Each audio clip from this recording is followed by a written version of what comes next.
ওয়ালাইকুম ওয়া রাহমাতুল্লাহি ওয়া বারাকাতুহু।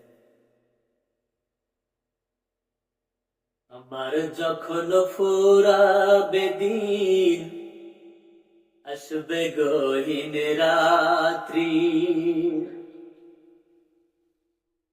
গো আল্লাহ, এই জীবনে তুমি চির সাথী।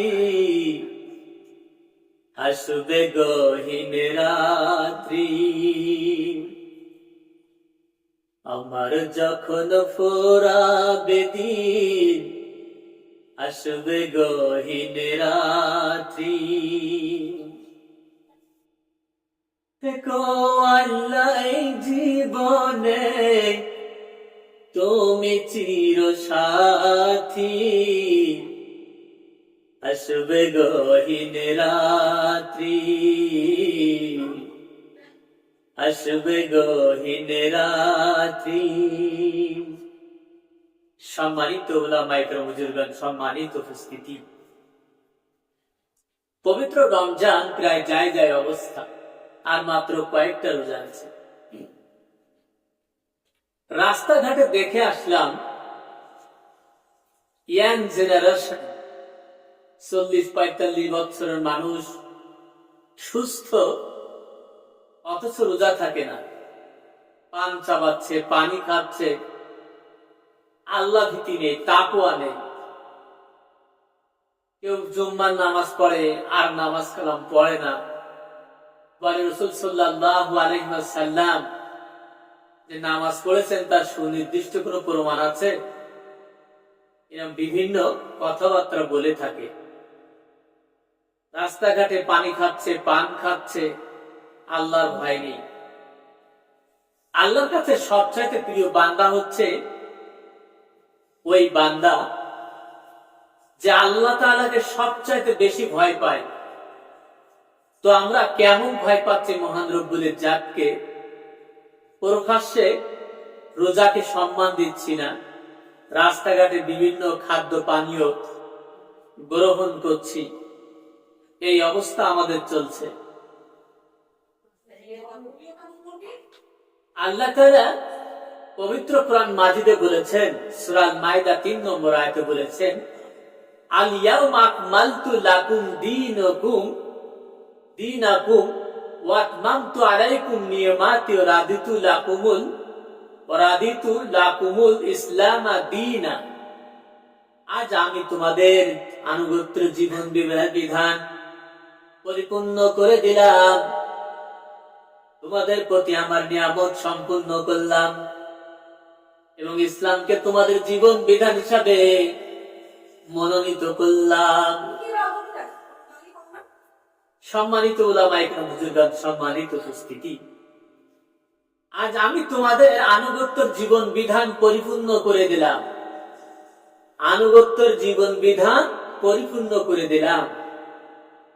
আপনি যেদিন জন্মাবেন আর যেদিন মরবেন, এই গোটা যে ফাঁকটা, এই ফাঁকটা মহান রব্বুল ইজ্জাতের জন্য দিতে হবে। সেটা ব্যবসায়িক ক্ষেত্রে, রাজনীতির ক্ষেত্রে, সমস্ত ক্ষেত্রে মহান রব্বুল ইজ্জাতের জন্য আপনাকে দিতে হবে। আনুগত্যের জীবন বিধান পরিপূর্ণ করে দিলাম, তোমাদের প্রতি আমার নিয়ামত সম্পূর্ণ করলাম, ইসলামকে তোমাদের জীবন বিধান হিসাবে মনোনীত করলাম। সূরা আল মাইদা 3 নম্বর আয়াতে মহান রব্বুল ইজ্জাত এই কথাগুলি স্পষ্ট দলিল এবং আল্লাহ তাআলার সংবিধান কুরআন মাজিদে সূরা আল মাইদা 3 নম্বর আয়াতে আমার মালিক এটি স্পষ্টভাবে মানুষকে জানিয়ে দেওয়ার জন্য বলেছেন এবং আমিও আপনাদেরকে জানিয়ে দিচ্ছি এবং আপনারা অনেকে এই আয়াতটি জানেন। কিন্তু দেখা যায় আমি আল্লাহ তাআলাকে সবকিছু মানছি না, রাজনীতির ক্ষেত্রে আল্লাহ তাআলাকে মানছি না, ব্যবসায়িক ক্ষেত্রে আল্লাহর রুল ফলো করছি না, কোরআন হাদিসের অনুযায়ী চলছি না, রাজনীতির ক্ষেত্রে রাসূলের আদর্শ ভালোবাসছি না, কোরআনকে ভালোবাসতেছি না, সংবিধানে কোরআনকে প্রতিষ্ঠিত করার জন্য বিন্দু মাত্র চেষ্টাও করছি না, বরং নামাজ পড়ছি, হজ করছি, রোজাও থাকছি, কিন্তু মেন বিষয়টা যে গোলামি দাসত্ব, এটা হচ্ছে আল্লাহর বিরুদ্ধে এবং রসুলের বিরুদ্ধে। তাহলে কি আমার নামাজ রোজা ওই মহান রব্বুল ইজ্জাতের দরবারে কবুল হবে? একটুখানি বিবেক দিয়ে চিন্তা করেন। আপনার সৃষ্টিকর্তাকে একবার শুধু সাধারণ ভাবে এটা চিন্তা করেন, আপনার সৃষ্টিকর্তাকে। আপনার সৃষ্টিকর্তা হচ্ছে মহান রব্বুল ইজ্জাত। আপনার পাক থেকে মাথা পর্যন্ত সবকিছুর মালিক যদি আল্লাহ তাআলা হয়ে থাকেন, আল্লাহ তাআলা যদি হয়ে থাকেন, তাহলে সবকিছু আপনাকে মহান রব্বুল ইজ্জাতের জন্য মানতে হবে, করতে হবে। আপনি কিছু অংশ মানবেন আর কিছু অংশ মানবেন না, এটার নাম ইমানদার, মুত্তাকি, পরেজগার না। ওয়াসে মুনাফিক, ও আল্লাহ তাআলার সমস্ত কিছুগুলোকে মানতে চায় না। মুনাফিকদের এই অবস্থা। আব্দুল্লাহ বিন উবাই হযরত মুহাম্মদ সাল্লাল্লাহু আলাইহি সাল্লামের সাথে থাকতেন, নামাজ পড়তেন, রোজা থাকতেন, সবকিছু রাসূল সাল্লাল্লাহু আলাইহি সাল্লামের সাথে থাকতেন, করতেন। কিন্তু মনে মনে তিনি আবু জাহেলের আদর্শকে বেশি ভালোবাসতেন। ইন্নাল মুনাফিকিনা ফিদ দারকিল আসফালি মিনান নার ওয়া লান তাজিদা লাহুম নাসীরা।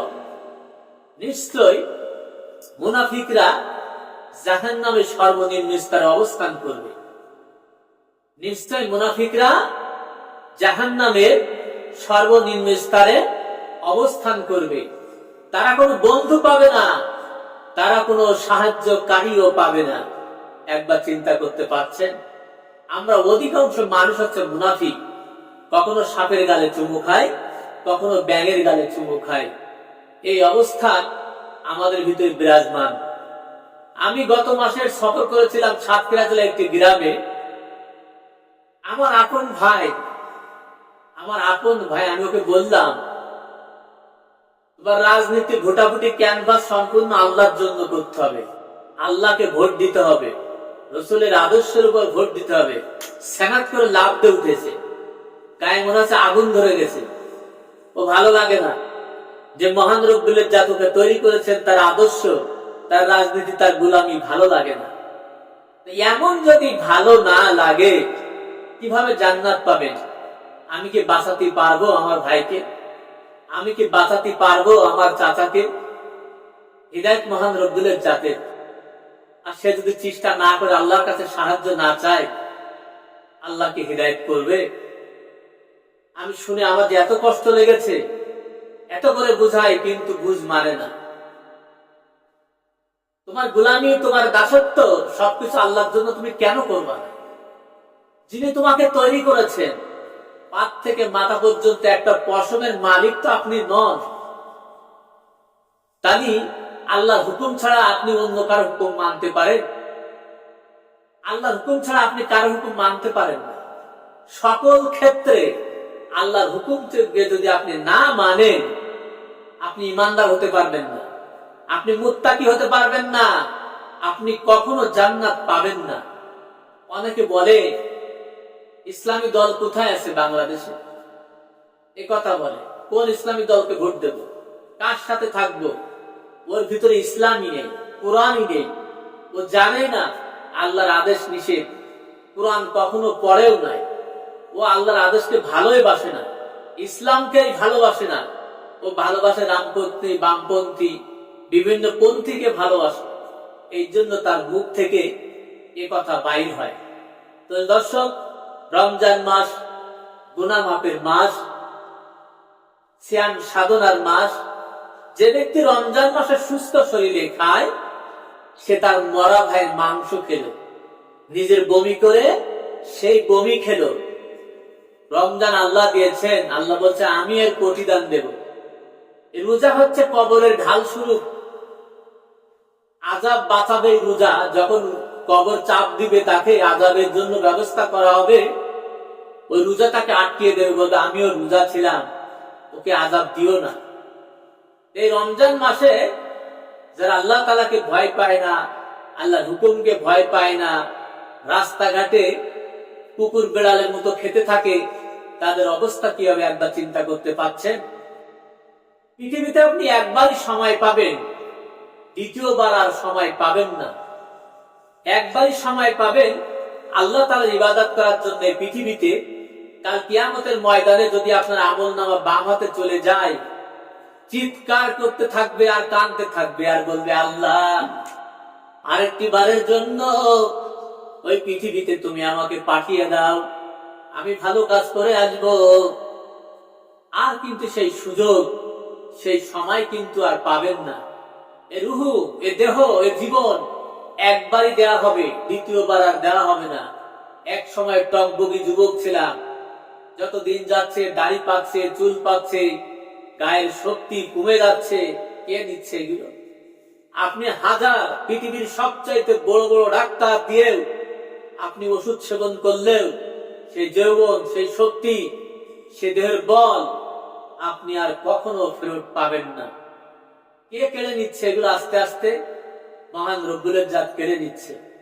এটা হচ্ছে পরীক্ষা কেন্দ্র। পরীক্ষা কেন্দ্রে আপনাকে পাশ করতে হবে। পরীক্ষা দেওয়ার জন্য এসেছি আমরা এখানে, এখানে অভিনয় করার জন্য এসেছি। একদিন আমাদের অভিনয় শেষ হয়ে যাবে। যেই শেষ হয়ে যাবে, সেই মালিকের কাছে আমাদের চলে যেতে হবে। অবশ্যই সাবধান হয়ে যান, ভালো হয়ে যান।